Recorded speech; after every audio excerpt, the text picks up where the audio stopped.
നമ്മൾ പുറത്ത് പോയിട്ട് വന്ന് കുറച്ച് പച്ചക്കറി മേടിക്കാൻ വേണ്ടി കടയിൽ കയറി.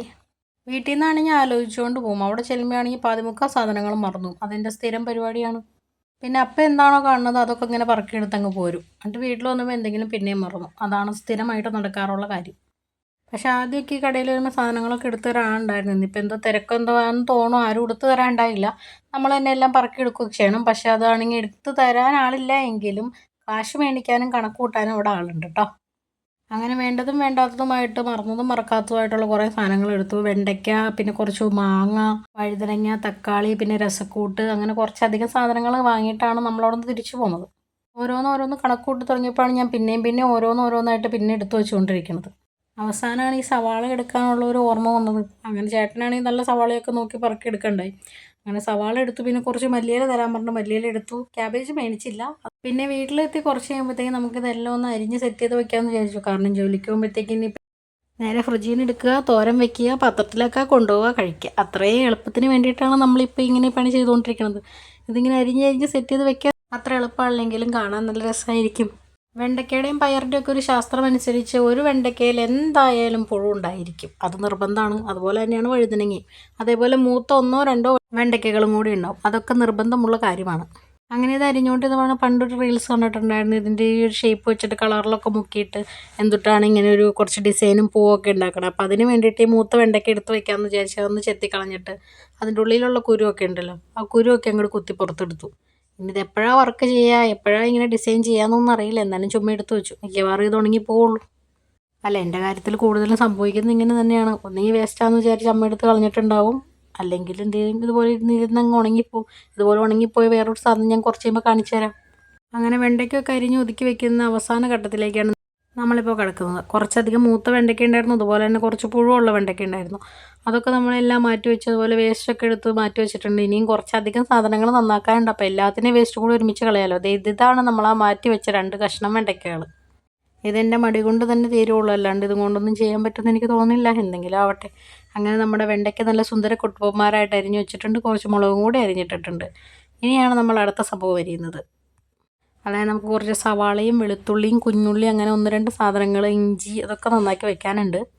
ആദ്യമായിട്ട് നമ്മൾ സവാളയാണ് നന്നാക്കി വെക്കുന്നത്. അതാണെങ്കിൽ കുറേ അധികം ഉണ്ടായിരുന്നു. കുറച്ചൊക്കെ കേടുമായിരുന്നു. പക്ഷേ മുകളിലത്തെ ഒരു ലെയർ മാത്രമാണ് മാറ്റിയിട്ടുണ്ടായിരുന്നുള്ളൂ. വേറെ ഒന്നും അതുപോലെ തന്നെ വെച്ചിട്ടാണ് ബാക്കി ചെയ്ത് വെച്ചേക്കുന്നത്. അങ്ങനെ നമ്മൾ വാങ്ങിക്കൊണ്ടുവന്ന സവാളയിൽ ഒരുവിധം മൊത്തം സവാള ഇങ്ങനെ ആക്കി വെച്ചിട്ടുണ്ട്. ഇതിനകത്ത് ഇപ്പം ഇന്നത്തേക്ക് ആവശ്യമുള്ള 1-2 മാറ്റി വെച്ചിട്ടുണ്ട്. ബാക്കിയെല്ലാം ഇതുപോലെ തന്നെ എടുത്ത് ഇതിനകത്ത് സ്റ്റോർ ചെയ്ത് വെക്കുകയാണ്. ഇതും കാണാൻ നല്ല ഭംഗിയുണ്ടെങ്കിൽ ഇതൊക്കെ നന്നാക്കി ഇരുന്നിരുന്ന് മനുഷ്യന് നടുവോടിയും. അത്രയധികം നേരത്തെ കഷ്ടപ്പാടിന് ശേഷമാണ് ഇങ്ങനെയായിട്ടുള്ളൊരു സംഭവം നമുക്ക് വരുന്നത്. പിന്നെ എടുക്കേണ്ട സമയമാകുമ്പോൾ ഇച്ചിരി കൂടി എളുപ്പമാണല്ലോ എന്ന് വിചാരിച്ച് മടിയുള്ള ആൾക്കാർക്ക് ഇച്ചിരി സന്തോഷം തോന്നുന്ന, മനസ്സിന് കുറച്ച് സന്തോഷം തോന്നുന്ന കാര്യമായതുകൊണ്ട് ഞാൻ പിന്നെ കുറച്ചധികം സമയം പോയാലും വേണ്ടില്ല എന്ന് വിചാരിച്ച് അങ്ങനെ ചെയ്യും. അങ്ങനെ നമ്മുടെ സവാള എല്ലാം തന്നെ നമ്മൾ ഈ മതിയായ കൊട്ടയിലാക്കി വെച്ചിട്ടുണ്ട്. അപ്പോൾ ആദ്യം നമ്മൾ എന്ത് ചെയ്തു, നമ്മൾ വെണ്ടയ്ക്ക എരിഞ്ഞ് വെച്ചു, അതങ്ങനെ മാറ്റി വെച്ചു. പിന്നെ നേരെ നമ്മൾ സവാള എരിഞ്ഞ് മാറ്റി വെച്ചു. പക്ഷേ അരിഞ്ഞല്ല, തൊണ്ട് പൊളിച്ച് നന്നാക്കി വൃത്തിയാക്കി വെച്ചു. പിന്നെ ഈ സംഭവം എന്താണെന്ന് അറിയാമോ, ഇതാണ് ഞാൻ എൻ്റെ മടി കാരണം ഇങ്ങനെയായിപ്പോൾ ഒരു സാധനം നിങ്ങൾക്ക് കാണിച്ചു തരാമെന്ന് പറഞ്ഞു. നിങ്ങൾ ആദ്യം കണ്ടാലൊന്നും മനസ്സിലാവില്ല, പിന്നെയും കണ്ടാലും മനസ്സിലാവില്ല, സൂക്ഷിച്ച് നോക്കിയാലും മനസ്സിലാവില്ല. പക്ഷേ ഇത് ഇപ്പം നിങ്ങൾക്ക് മനസ്സിലായിട്ടുണ്ടാവും.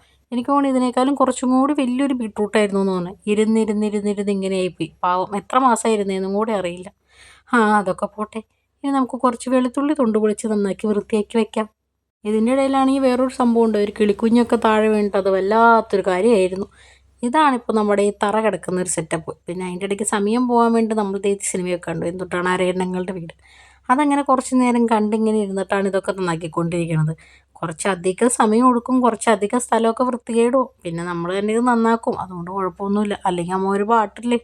അങ്ങനെ സംസാരിച്ചെന്ന് വർത്താനമൊക്കെ പറഞ്ഞ് 1/4 വെളുത്തുള്ളി നമ്മൾ നന്നാക്കിയെടുത്തു. ഇനി കുറച്ചും കൂടിയേ നന്നാക്കിയെടുക്കാനുള്ളൂ. ഈ കാണുന്ന സംഭവങ്ങളൊക്കെ നമുക്ക് നന്നാക്കി വെക്കാനുള്ളതാണ്. അങ്ങനെ നമ്മൾ മൊത്തം വെളുത്തുള്ളി നന്നാക്കി വെച്ചു. ഇനി ഇത് ഇടയ്ക്കിടയ്ക്ക് ഞാനിപ്പോൾ എന്തുണ്ടാക്കിയാലും വെളുത്തുള്ളി ഉപയോഗിക്കും. എന്തിനാണെന്ന് എനിക്ക് തന്നെ അറിയില്ല.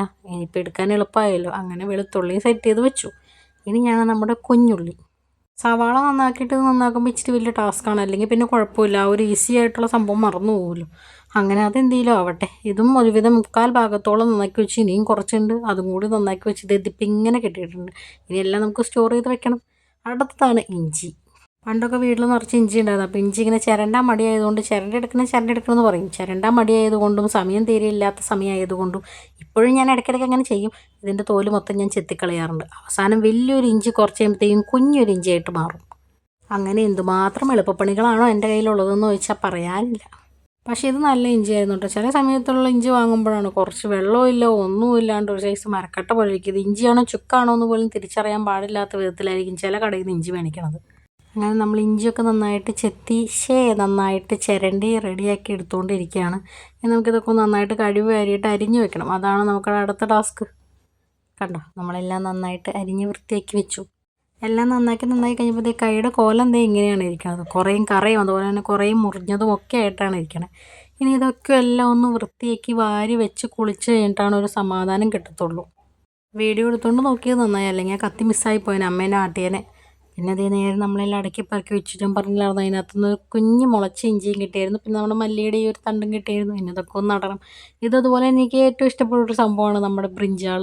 വഴുതനങ്ങയൊക്കെ നന്നായിട്ട് ഇറച്ചി മസാല ഉപ്പൊക്കെ പുരട്ടിയിട്ട് ഞാനിങ്ങനെ ഇടയ്ക്കിടയ്ക്ക് ഇങ്ങനെ ഫ്രൈ ചെയ്തെടുക്കും. കുറച്ച് തൈരും കൂടി ഉണ്ടെങ്കിൽ തിന്നാൻ നല്ല സൂപ്പറാണ്. കുറേയും ചോറുണ്ടാൽ നമ്മുടെ വയറ് നിറയണം, അത്ര ഉണ്ടാൽ മതി. അങ്ങനെ ഇതും അങ്ങോട്ട് ഫ്രൈ ചെയ്തെടുത്തു. വേണമെങ്കിൽ ഇതിൻ്റെ തൊണ്ട് തിന്നാം, അല്ലെങ്കിൽ ഇതിൻ്റെ തൊണ്ട് കളയാൻ കുറച്ച് തൈരിലിട്ട് മിക്സ് ചെയ്ത് കഴിഞ്ഞാൽ നല്ല ടേസ്റ്റാണ്. അപ്പോൾ അത്രേ ഉള്ളൂ. Bye bye.